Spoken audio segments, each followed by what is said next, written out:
I have finally decided to break my ice today. To begin with, I was born in one of the hottest cities in North Karnataka called Ballari. This place rose to its fame in 1999 when Sushma Swaraj and Sonia Gandhi decided to contest for Lok Sabha election from this place. Couple of years later, it was denigrated because of its involvement in mining scam. I have spent close to half my lifetime over here. Most of my primary schooling happened over here. As far as my memory goes, this is one of the best phases of my life because I didn't have any responsibilities to deal with. Academically, I was pretty good. I managed to be the topper of my class for 6 consecutive grades. During 6th grade, just before my finals exam, me and my younger brother were playing a video game.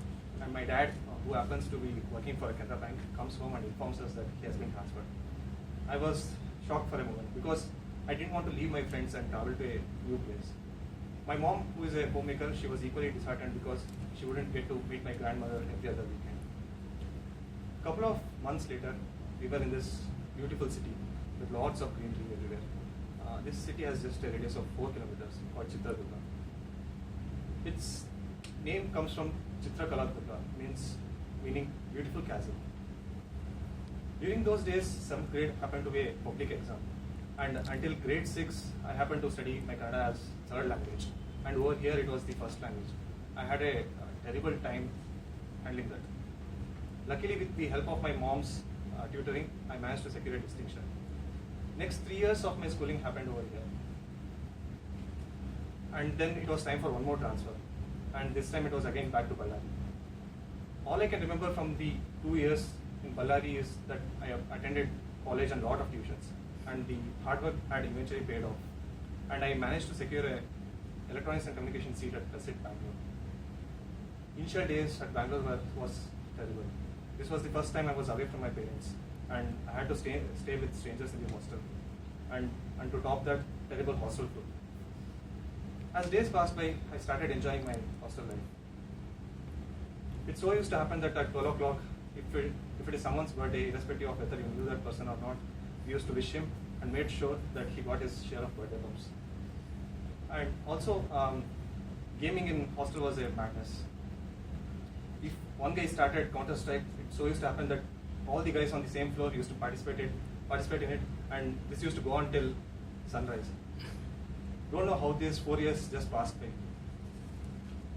Now in 8th sem, I had an offer from Infosys, but I didn't want to join Infosys since the work location was Mysore. I wanted to stay in Bangalore, and luckily I got a call from Cisco for interview. Interview went well, but I hadn't heard back from them in almost 3 weeks. So I decided that it was time to go to Mysore. Before that, I wanted to explore a couple of places in Bangalore. One such place happened to be Wonderla. While I was on my way to Wonderla, I get a phone call from one of my friends saying that I have been selected for Cisco. I just reacted like a guy who had won $1 million lottery. And since then, I have been working here at Cisco as an MME QA engineer. Each and every phase of this life have taught me so many lessons. The first one would be, change is the only constant. You should not be afraid of it. Try to embrace it. And the second one, never lose hope.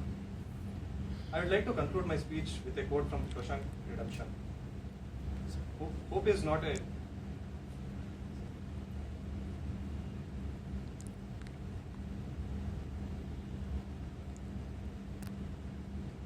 good thing. It is one of the best things. So never let it die. Thank you.